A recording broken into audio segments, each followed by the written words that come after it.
So for someone new to horses or not in the horse world, can you explain like how important it is for this horse trim and horse care, horse hoof health? Yes, ma'am. So that's a common question you get when people first get into horses. You know, what do wild horses do? They don't have people out there trimming their toenails. Sure. But in the wild, they're not fenced in or kept in small stalls or in small paddocks with soft sand and, you know, shavings. And they maintain their feet through miles and miles of wear. They've actually tracked wild horses, and on average, they'll travel 15 miles a day. Okay. And some horses will travel up to 100 miles a day. And that's a lot.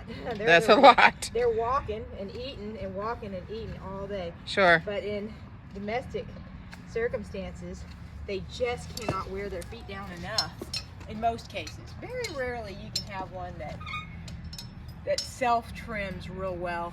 People ride them a lot over varied terrain, and they'll actually self-trim some. But most horses just don't. And so it's really important to maintain their feet because they just... Step off of them. She's like, no, I don't want to. All right, fine. Stand on the end of the rubber mat. They'll just keep growing, and they'll get really out of balance, and it puts strain on their tendons and on their ligaments, and can cause a lot of other problems. And so it's really important to fill in where nature can't. And so that's what trimming the hooves is filling in for nature.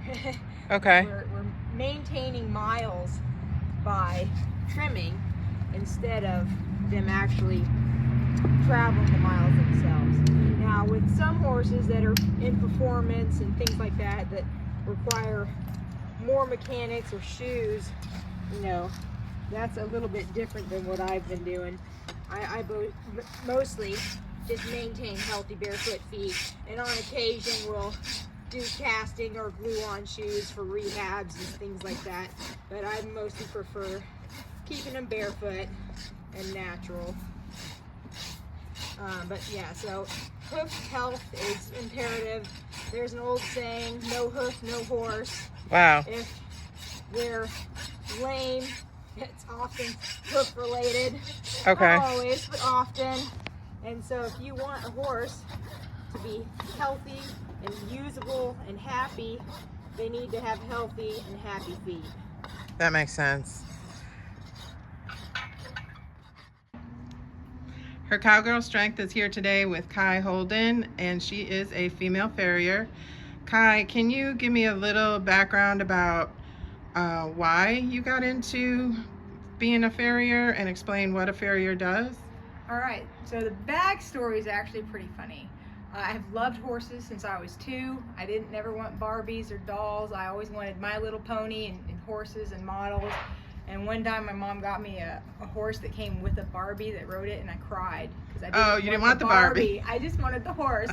And so I've always loved horses, but nobody in my family had horses. I was just this weird child that had this obsession with horses for God knows why. Okay. And you know, I begged my parents, you know, I want to go ride a horse, I want to do something with horses, but we lived in the city and my parents didn't have a lot of money, so it was just not an option.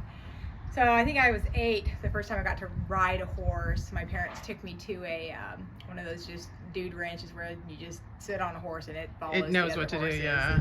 And so you don't really do much, but of course I was so arrogant and cocky. I thought I knew things about horses, and I'd never been on one before, but you know, it was a really fun first experience for me.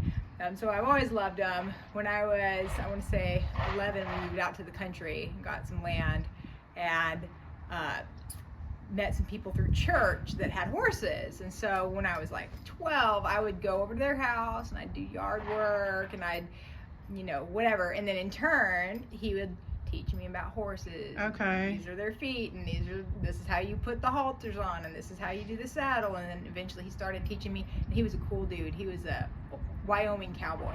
Oh. He was from Wyoming. He used to have a huge ranch, thousands of acres. Wow. He would literally take horses up in the mountains for days and sleep out under the stars. Oh, real cowboy. I mean, like real cowboy. He had stories that would just make your eyes sparkle.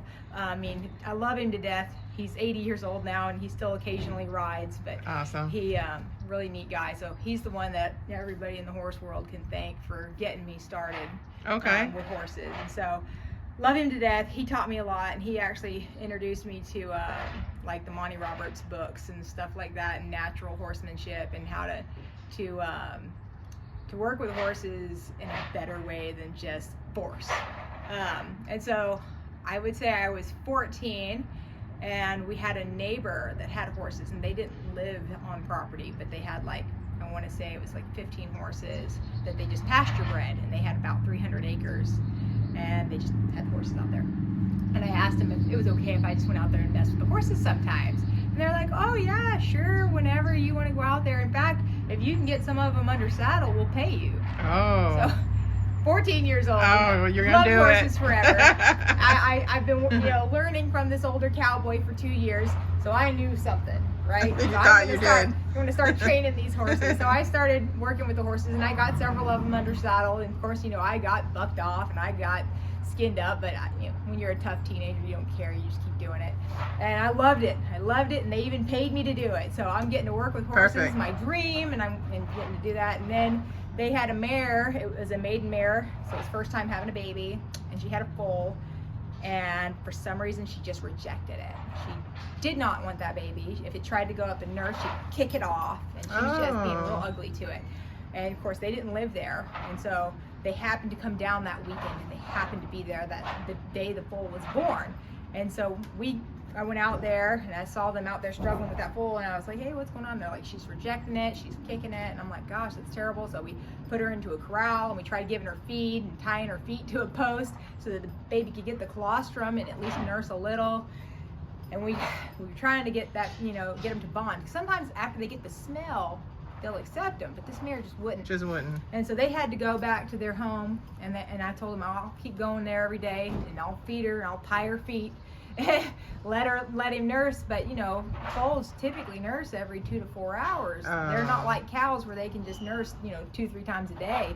And so it was getting hard, and my mom had milk goats at the time, and the owners were like, gosh, this is just getting to be a lot, and that foal was real sick. And they took him to the vet, and they got him IVs and B shots and stuff, because he was not thriving after a week. And they're like, this is just too much. Just turn him out, and if he makes it, he does, and if he doesn't, well. I'm like, no. I said, my mom's got milk goats. I said, I'll milk the goats, and I'll bottle feed him. And I said, when he's 3 or 4 months old, I'll put him back out there, and y'all can keep him. But I was like, I just can't just throw him out there. I know that he won't make it otherwise. Yeah. And they said, well, if you're going to go through all that trouble, he's yours if he lives. And we'll even give you the papers, because he was a registered paint horse. And so I was like, oh my gosh. So I was 15 years old at that time. I've been working for them for about a year, and they're giving me a week-old baby horse. I mean, I slept out in the dirt for 2 weeks, bottle feeding him and raising him up. So I still have him. He's 20 years old. He'll be 21 this year. He's the same age as Kohana, that mare I did earlier. And he's like a big dog. He don't even know he's a horse, but I love him to death. So when I had him, I knew that horses needed hoof care. That old cowboy taught me that, and he trimmed a lot of his own horses. So he taught me some, but I was like, I know I can't afford a farrier. So I called around local farriers, and I started doing ride-alongs. And so I would ride along with them. I'd catch horses, I'd hold horses, I'd hand them tools, I'd clean shoes, prep shoes, whatever, give it back to them. And so I learned a lot. Kind of an apprenticeship. Exactly, Yeah. apprenticeship. Okay. And so I did ride-alongs and apprenticeships, and I just wanted to trim my own horse. That's all I wanted to do. But at that time, I also, through word of mouth, started riding horses for other people. Because there were other people that are like, I hadn't rode my horse in a year. They needed tune-up. Yeah. And I was young and invincible and stupid, and I'd crawl on anything with 4 legs and fur. So, I'd ride for other people, and then I started having people asking me, don't you have a horse? Oh yeah, I've got a horse. Well, who trims your horse's feet? Well, I just trim my own horse. Well, can you trim my horse? No. I'm not a farrier. I'm not certified. I said, I've done ride-alongs. I've done apprenticeship. I said, I'm comfortable trimming my own horse. I'm not trimming your horse. And they're like, well, we'll pay you. And I'm like, no. I don't want to trim your horses. But I had a few people that practically begged me to trim their horses because they're like, they need to be done, and we can't get somebody reliable to come and show up, or if they do, they're rough with the horses and they're mean. And you know, I've already been riding the horses, so the horses know me and they trust me, so I can handle their feet and they're not scared. So I was like, I guess I can trim your horse's feet. So I started trimming by the hour, because I trained by the hour, so I just charged the same for trimming. So it was like $8 a horse, you know, like it was cheap. They wanted you to trim for great, sure. You know, but I learned, you know, and then they allowed me to learn on their horses. So that's how I started. When I was 15, started trimming my own horse. I started trimming for some clients that I rode for. I got into farrier work by accident. Okay. But then it turned out, once I started doing more ride-alongs, and I even learned how to shoe when I was 17, and started shoeing for clients when I was 19, but I still predominantly just trimmed. But I did have a handful that I would shoe for. And, you know, just learning, get all the books, you know, YouTube, apprenticeships, ride-alongs with different farriers, and everybody's different. Everybody's different. Everybody has a different system, a different strategy, a different approach, a different theory, and you just kind of pick different things that you learn work for you, for different people that work for you, and then you just apply that, and always be changeable, because just because this works for this horse, it's not going to work for that horse or that horse. And so there's different things. And so I learned a lot, and then I found out that if you get good at farrier work, you can make a lot more than you can than with training. Oh, really? And I actually got hurt less doing farrier work really than I did with training, because training really tore up my shoulders, because when they're pulling and jerking, and so I've got a lot of crepitus in my shoulders from that. And so I stopped training and just went full time into farrier work. And I never did get certified. I never did go to school, and all of my clients knew that, and none of them had a problem with it. They said, your work will tell your value. If you lame my horse, or if we had a problem with you, we'd hire somebody else. And so so as a female farrier, did you ever have trouble getting clients? It doesn't sound like it. No, I didn't. Even though I can't imagine that was real common 20 years ago. Right, I was definitely in the minority, and so when people found out that I was trimming horses, they were just like, jaw hit the floor. What? This little bitty teenage girl is out here trimming and shoeing horses. You know, it really kind of floored a lot of people. But I think their curiosity was like, I want to see it, you know. So I think it actually helped me get business, because it was such an unusual thing, and so, you know, the high-end competitive cowboys didn't want to hire me, but pretty much everybody else, anybody that just had horses, leisure riders, pleasure trail riders, a few other people, but not the high-end competition people. But I had so many people just begging me to come out and trim their horses, and I shod several ranch horses, working horses that, you know, are being ridden 8 hours a day. You know, I was trimming and shoeing these horses, and I only had a handful of roping horses and barrel horses that I didn't shoe for people, but most of them were just daily riders or weekend riders, but not, you know, high-end competitive type horses. But I stayed real busy. At one point in time, I think I was trimming, I want to say 2021, and I had about 300 horses on the books that I was regularly on schedule. Cow. And I stayed real busy. The most I ever did in a day was 28, and I don't recommend that. No. That about killed me. That was a long day. I would think so. And it was 14 horses and 14 donkeys. Oh, donkeys. One place, that they had. And so that was fun, and not all the donkeys were very nice. I've seen donkeys try to be trimmed. Some of them you have to put a foot rope on, because they'll try to kick your head off. So that's how I got into it.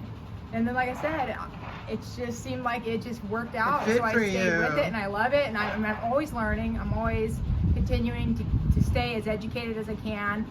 I stopped doing shoes. I'm trying to remember how old I was. It was 7 years ago. When I was pregnant with my son.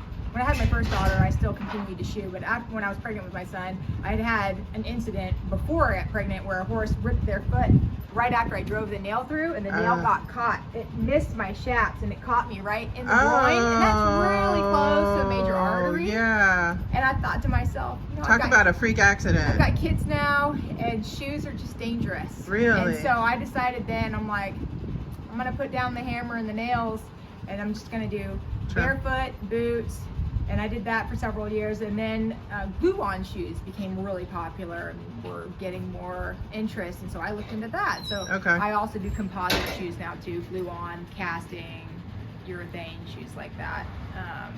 So that's another thing that I offer on the side, but I still predominantly do barefoot and then boots as needed, because there are incredible boots on the market now so that the horses can be barefoot and then wear shoes when you need them. So Kye, you mentioned that you are a natural farrier, natural hoof care. What is the difference between that and, say, traditional hoof care? So the biggest difference is initially that people that are predominantly in shoeing farriery, they trim a little bit differently. They tend to take out more sole, and they also tend to leave the foot more flat, more level.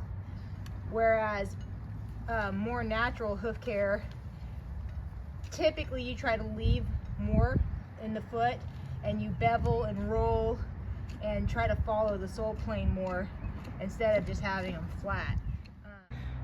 I'm new to horses, and I thought the boots were simply when there was an infection, an abscess, or something like that. Rehab purposes only. Yeah, And originally yeah. it was rehab only, but now boots get used for even competitive. There are horses Really? in barrels that wear boots. Really? Yeah, and I you would- would think that they would portion slide. would slip, but if they're properly fitted, they'll even stay on. And so Wow. it's pretty incredible. It's really incredible.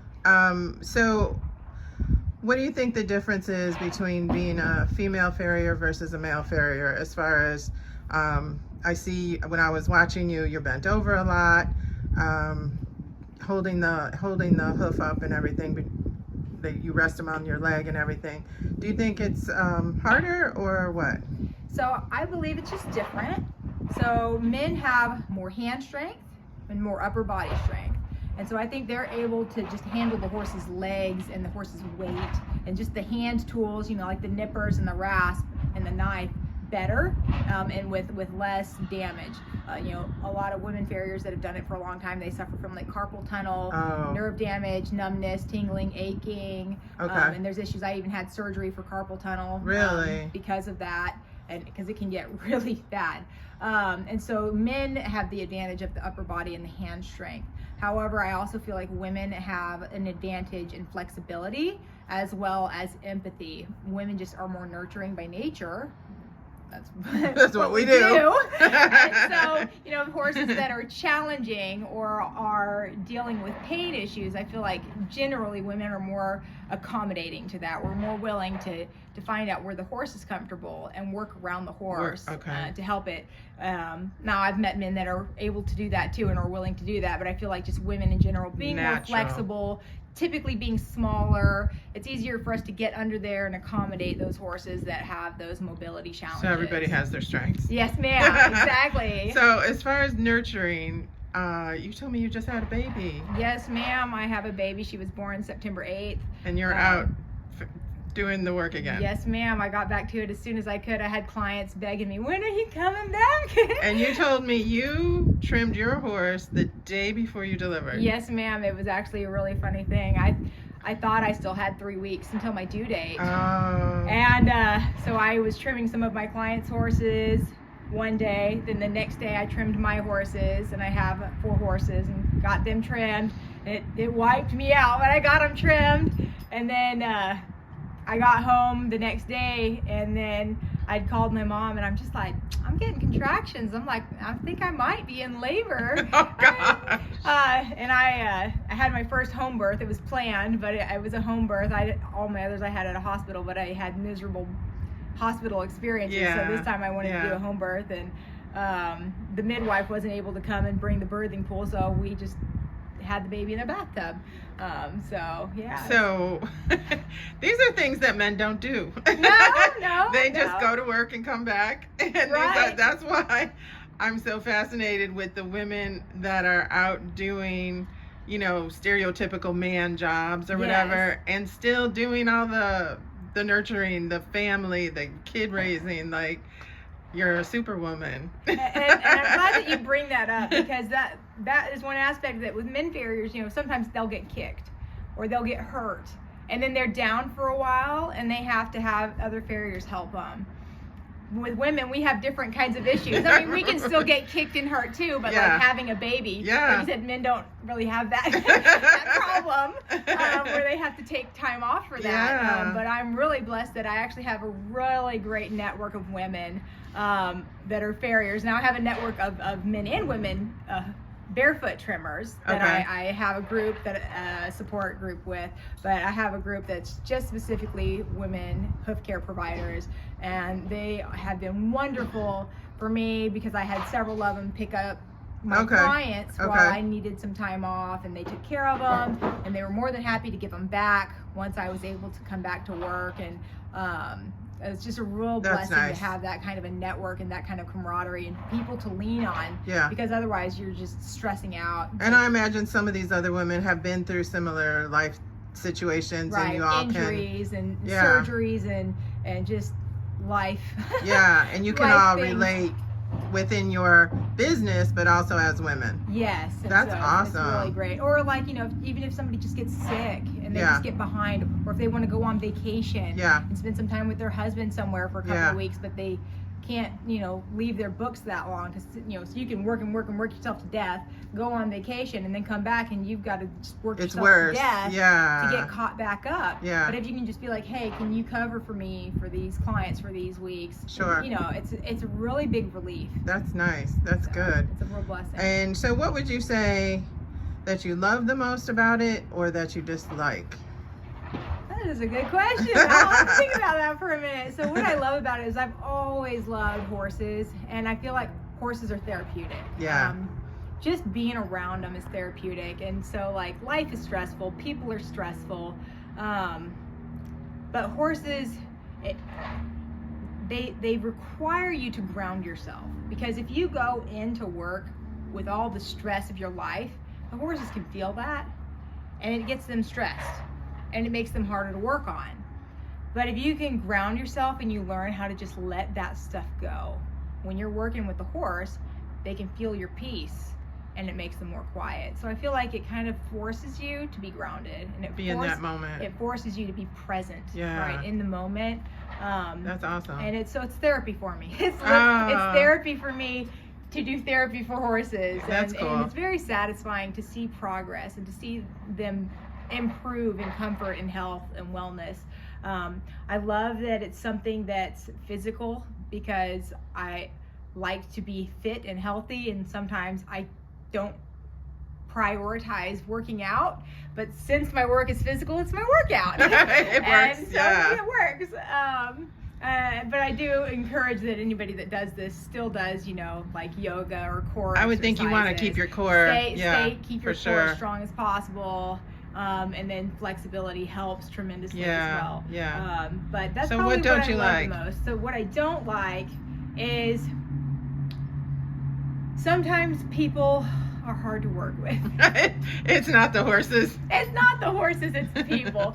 Sometimes it's the horses too, but more often it's the people. But I've been blessed that I've gotten to meet some really wonderful people that are just like family to me now. But when you're first starting, you'll pick anybody's horse. It doesn't matter if the people are terrible. If the horse is terrible, you need the business. Right. But once you've been doing it for a while, you can get picky, and you can say, I'm sorry, I can't work for you anymore. This relationship isn't working. I say, I'm sorry, but you know, good luck.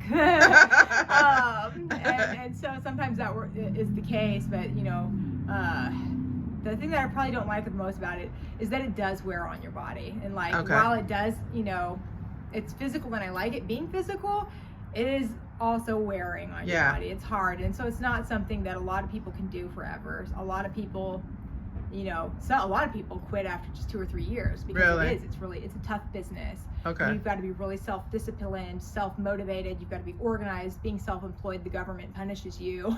So you've got to keep all your books, all your records, all your miles, all your tools, all your expenses. And you have to be really self-disciplined. So you've got to be able to be working hard. You have to get along with horses, have the horsemanship skills. You have to have the business The skills. business side. You've got to have the people skills, because you've got to be able to get along You with do your have to talk clients, to them. because you got to get paid. And so you got to be able to schedule your calendars. And even when you're sick, you get up and go to work. Yeah. It's not a forgiving job in that respect. You don't get paid time off. Right, exactly. You work, you get your money. You Right. don't get paid time off. The Right. horse has got to be trimmed.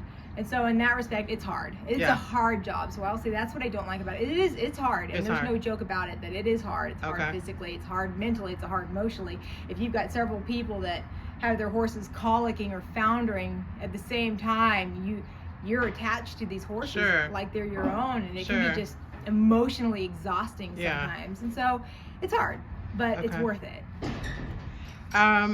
One last question. I think you kind of put a little bit information in there already, but what advice would you give women that are trying something different, something that they didn't grow up with like you, or so my channel is to encourage women to step out of their comfort zone. What advice would you give that you've learned in doing that for yourself? So I would say, don't be afraid to try something new, but be willing to learn and be open to learning. A lot of people feel like, because this is what I've been taught, this is the only way. And sometimes there's more than one right way. And that's one thing I learned when I was apprenticing to several different farriers. And they all had their clients, and all their clients loved them, but they were all different. They did things different. And just because it's different doesn't mean it's wrong or Okay. it's bad. And so sometimes if you're curious about something and you want to try something new or something different, or if it's, well, girls can't do that, Right. don't believe the stigma, and don't be afraid to try. And if you try it and you don't like it, that's okay too. Sure. But don't be afraid to try it, because you never know. I didn't want to be a farrier. Yeah. That was not my plan. That wasn't- I loved horses forever, but being a farrier was not the plan. But here I am. Been doing it for 21 years, and I love it. And I have people that beg me to come out, and I feel like it's such a blessing in my life. I can't imagine not being a farrier now, but it wasn't the plan. That's awesome. Thank you so much for your time and for your information. And we will look for your girls. Maybe will be up there with you Someday. All right. Thank you. Like, follow, subscribe, and share.